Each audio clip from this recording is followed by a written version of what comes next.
What if I told you that anxiety you feel isn't actually fear? Not because you're weak, but because something is trying to warn you? Most people are told the same thing. It's just stress. You're overthinking. Calm down. And sometimes that's true, but not always. Because in the Bible, not every internal signal was meant to be ignored. Sometimes it was guidance. Sometimes it was protection. And the people who listened avoided things others didn't. Look at Matthew. Joseph had a dream, a warning, telling him to leave immediately with Mary and Jesus. There was no visible danger yet, no proof. But if he ignored it, everything would have changed. So before you silence what you feel, you need to understand this. Here are the signs that anxiety might not be fear, but a warning from God. Sign 1. It comes with clarity, not chaos. You feel something is off, but it's not loud. It's not overwhelming. It's specific. A person, a place, a decision. It keeps pointing to the same thing. Here's what most people do. They lump it together with all anxiety. But real warning doesn't scatter you. It focuses you. In 1 Corinthians, it says God is not the author of confusion, but of peace. So if what you're feeling is clear, consistent, that's not chaos. That's direction. What you should do, write it down. Be honest about what it's pointing to. Sign 2. It persists even when you try to ignore it. You distract yourself. You scroll. You talk to people. You try to move on, but it keeps coming back. Same feeling, same concern, again and again. Here's what most people do. They try to bury it deeper. But warnings don't disappear just because they're uncomfortable. In Jonah tried to run for what he felt called to do. But the message didn't leave him. It followed him because it mattered. That persistent feeling might not be anxiety.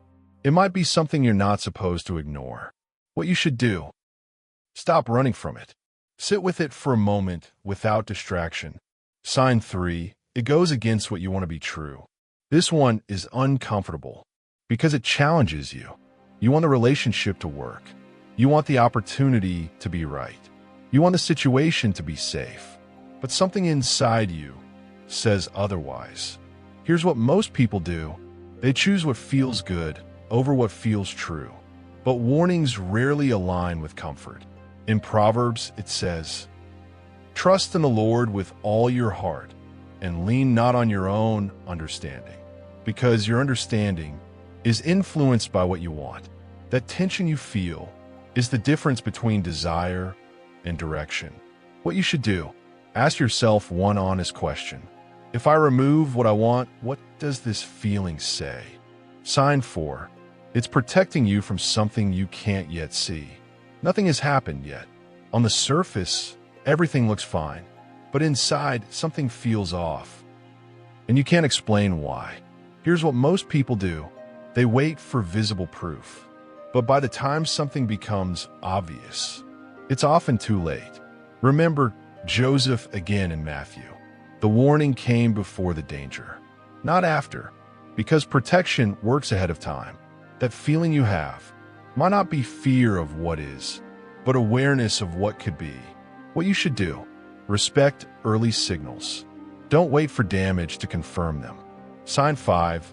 It comes with a strange sense of urgency.